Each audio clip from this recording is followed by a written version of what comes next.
d'arriver. Il fait très très chaud.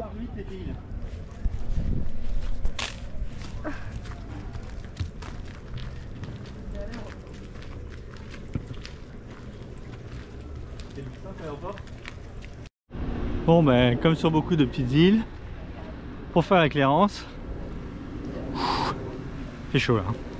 Il faut aller à l'aéroport. En fait il y a un bureau à côté du port, enfin si on peut appeler ça un port, il y a un bureau mais bon il est fermé. Et vu qu'il n'y a qu'un douanier pour faire, ils choisissent, et c'est vrai que l'aéroport il y a plus d'arrivées d'avions que de bateaux. Donc ils sont côté aéroport. Alors on vient de finir de faire les papiers à l'aéroport. Ça s'est très bien passé. Alors parce qu'on en apprend tous les jours.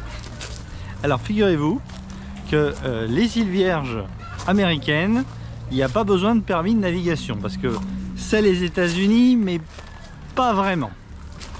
Alors que Porto Rico, ça y est, c'est officiellement les États-Unis. Bon, je n'avais pas compris ça, je pensais que les îles Vierges américaines c'était déjà les Américains, mais en fait aux îles Vierges américaines il n'y a pas besoin de permis de navigation.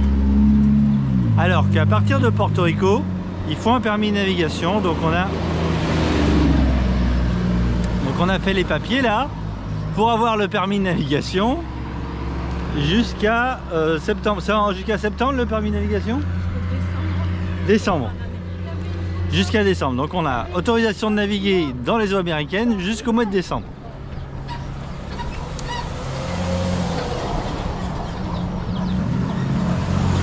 Bon, je savais pas qu'il fallait un permis moi. Il y a toujours des nouveaux trucs.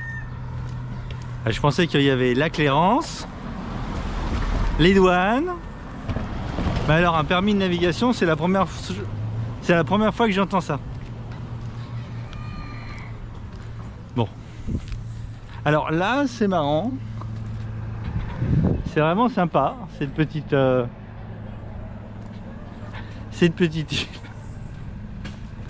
C'est... Regarde,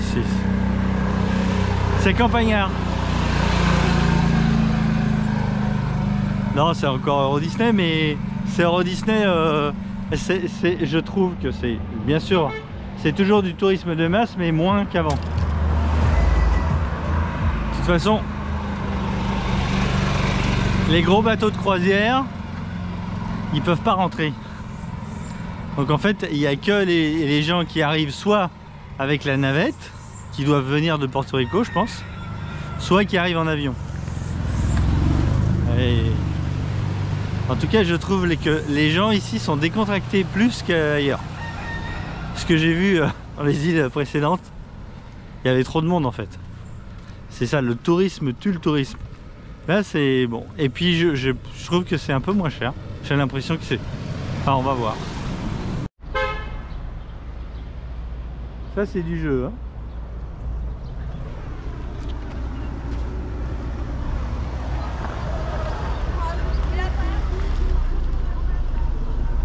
Aux États-Unis, là, on est arrivé, tout était gratuit au niveau des papiers. On n'a rien payé pour faire la Clairance immigration. Et tout là, à Porto Rico, 0 €, comme aux îles Vierges américaines.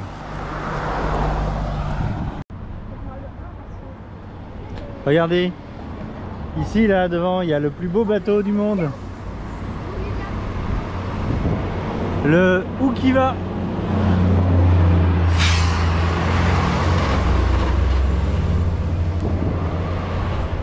Ah ben voilà, regardez.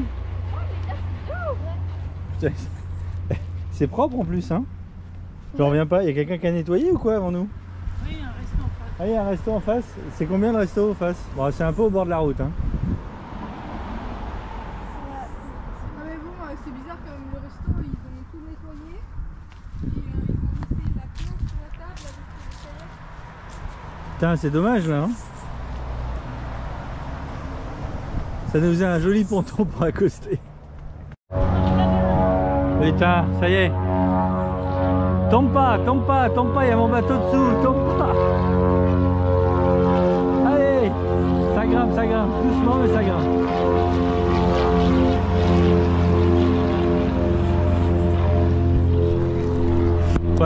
Voilà pourquoi je vais pas pouvoir faire voler le drone ici non plus. Putain. Parce que là il passe vraiment juste au-dessus du bateau là.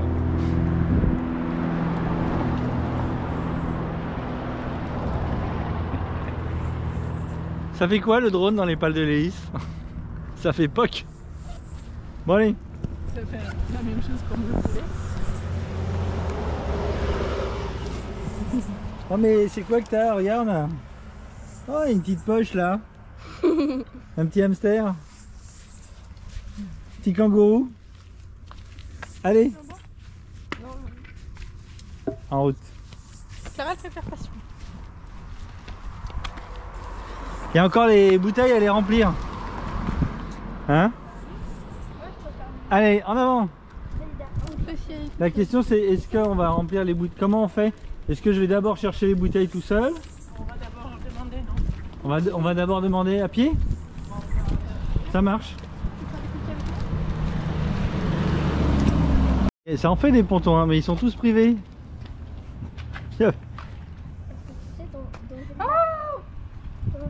C'est chaud? Allez, on y va. C'est chaud?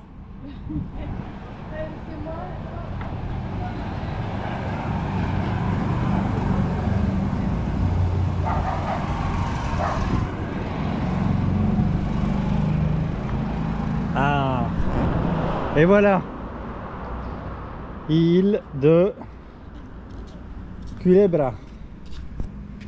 Culebra peut-être ça se dit. Cuna del Sol. Ok, et on est reparti.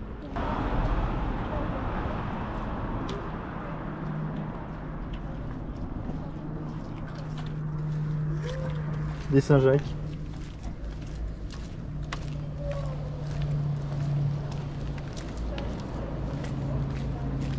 Alors c'est marrant parce que les personnes qui vivent ici, c'est pas du tout la même population que dans les îles Vierges américaines. Et là on est plus Porto Rico, caliente.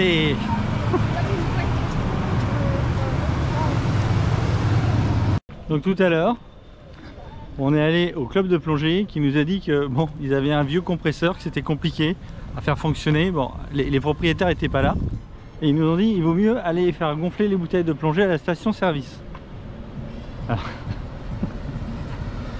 C'est la première fois que je vois une station service qui gonfle les bouteilles de plongée, mais on va voir ça alors.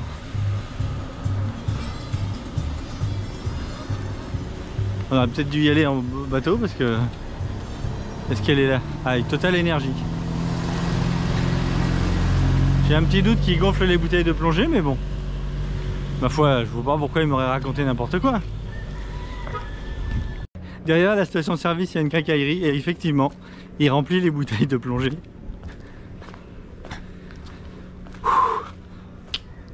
Donc voilà.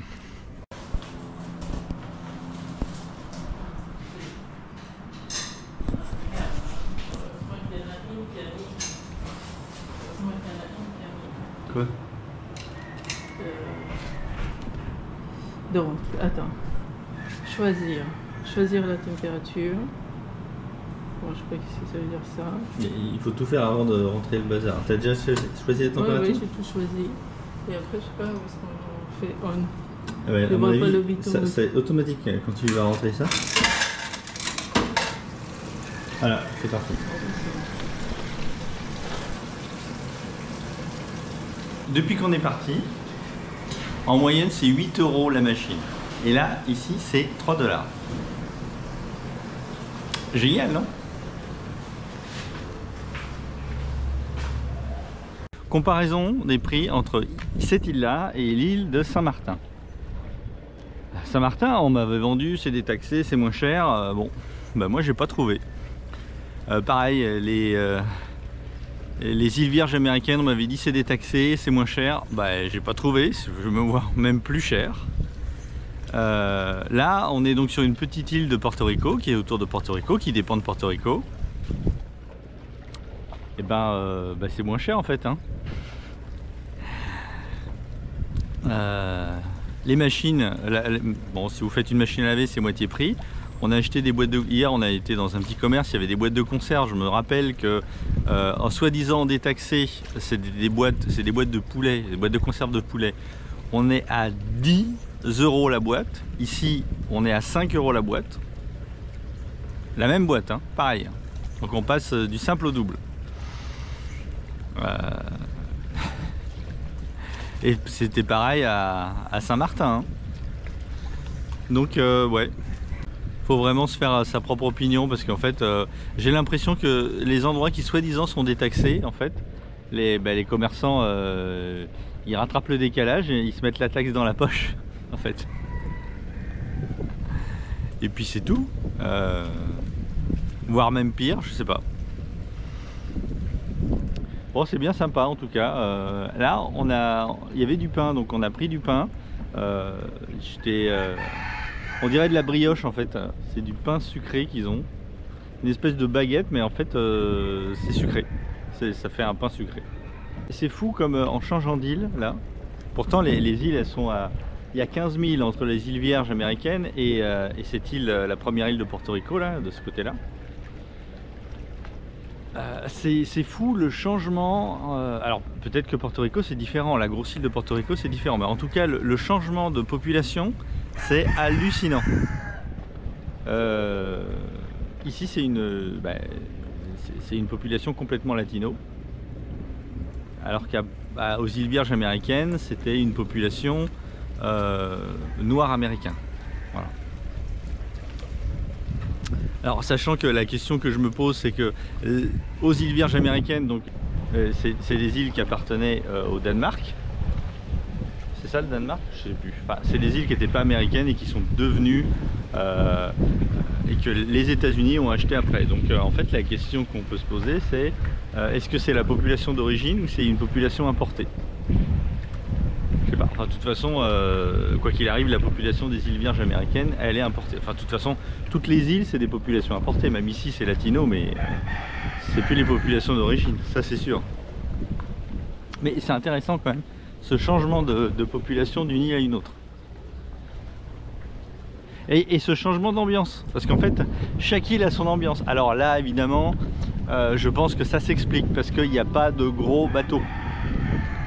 Il n'y a pas de gros bateaux de croisière, des trucs énormes qui te déversent 4000 personnes, ouais, j'exagère peut-être, 2000 personnes, mais bon, évidemment donné que si déjà ça déverse 2000 personnes, mais tu as 3 super gros bateaux de croisière, ça fait déjà 6000 personnes qui sont déversées sur les quais. Bon. Alors là, visiblement, c'est un ponton, on peut faire de l'eau, je vois. Je vois qu'il y a des trucs pour faire de l'eau, il n'y a qu'un seul ponton. Par contre, alors le ponton est super haut. Ah, ça c'est un problème, le ponton est haut de ouf. Donc pour descendre en annexe, c'est pas évident. La question c'est est-ce qu'il y a plus d'1 m 80 ou pas? Je pense qu'il y a 2 mètres, hein, on doit pouvoir faire l'eau là. Bon après, j'ai pas vu de capitainerie, il doit y avoir un petit endroit pour payer et pour pouvoir faire de l'eau aussi. Alors le problème voilà du ponton qui est très haut, c'est ça, voilà. Vous voyez là, le risque là c'est que si l'annexe vient, le moteur vient en butée, que sur une grosse vague le moteur passe sous le ponton et se fasse écraser entre l'annexe et le ponton. Donc d'habitude pour éviter ça, je mets une ancre. Je mets une ancre à l'arrière pour pas que l'arrière de l'annexe puisse rentrer sous le ponton. Donc on nous a recommandé ce bar, il paraît qu'il est top. Bah on n'a pas été. Hein. C'est vrai qu'hier ça avait l'air sympa. Et les prix étaient abordables, mais on n'a pas été.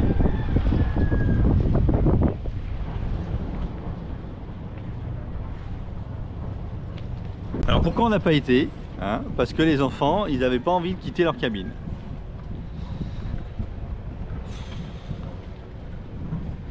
et que la capitaine elle voulait pas laisser les enfants, elle voulait pas aller au resto sans les enfants. Aïe aïe aïe aïe aïe, ça va être compliqué hein. Bon, bah, ça aurait été tellement sympa une petite soirée à deux là. Et les enfants qui veulent pas aller au resto, bah écoute, s'ils veulent pas aller au resto, on va pas se plaindre, hein, on fait des économies. De toute façon on dépense largement assez comme ça. Hein.